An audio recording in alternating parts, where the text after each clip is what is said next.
In this lesson, we'll learn how we can use smart guides to help us position and transform artwork.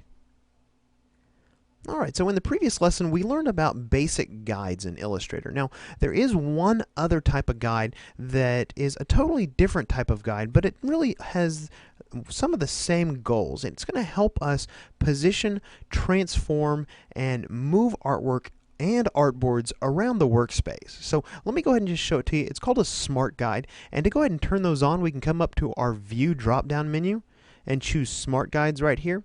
It's also really easy to turn on and off using this Control-U keyboard shortcut. So we'll just use that here and turn that on. Now, no visible change, but as I move around my artboard, you can see here now that we're starting to have some little actions that occur as I mouse over things. Let me go ahead and do that here again. I'll zoom in so you can see those.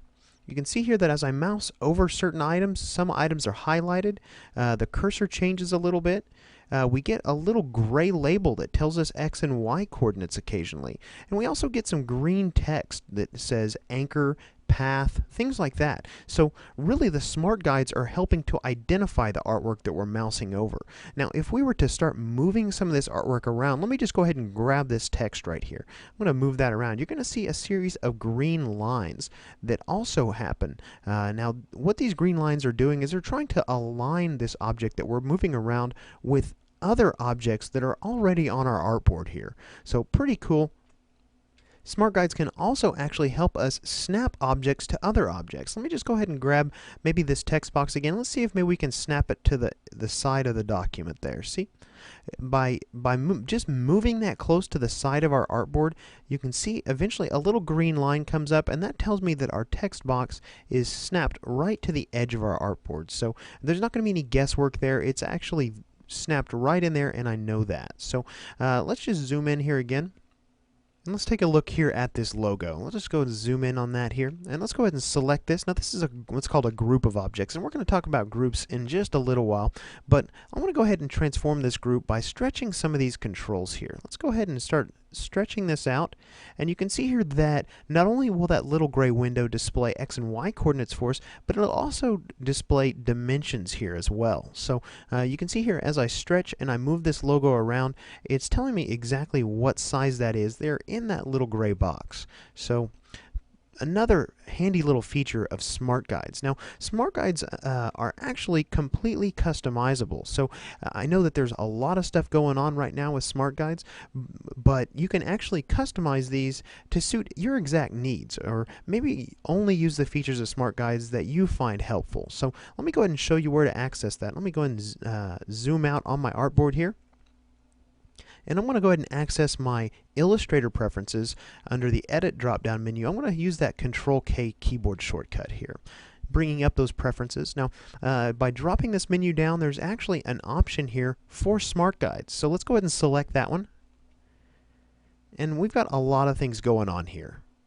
Let's go ahead and briefly talk about some of these options. Now, notice the first option is to set the color of the smart guides. We can choose any of these colors, or we can set a custom color. Now, I usually leave mine as the default green, but the color is ultimately up to you. I just personally find green to be one of the most visible colors, especially when it's on top of colored artwork. So, looking down here, we've got several options already selected here. The alignment guides are those little green lines as we were moving objects around that are helping us to align our object to other objects that already exist within our document.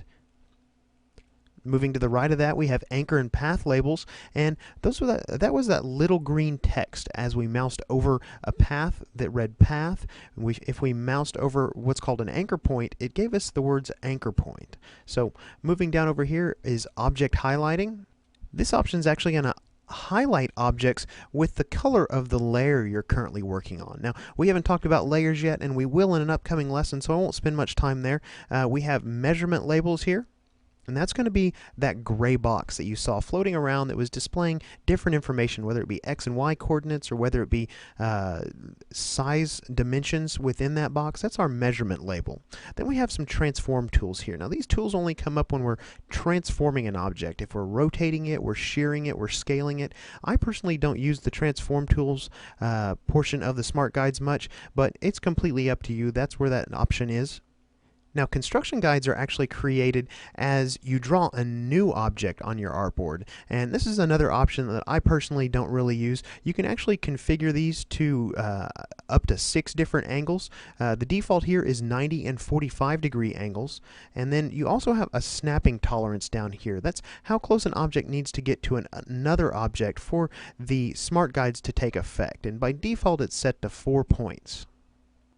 So these are the Smart Guide preferences, and to be honest, in my own workflows, I use Smart Guides quite a bit, and you know what, I may not even remember to tell you that I have them turned on. So if you ever see me in upcoming lessons working around and you see that little gray box popping up and things are being highlighted, just know that I'm working with my Smart Guides turned on, because I really feel like that helps you to better position objects and position them easier and with more accuracy. So in this lesson we've learned about smart guides and how to use those to help us position artwork within our artboards. In the next lesson we're going to pick up where we're leaving off here, and we're going to get into some object basics.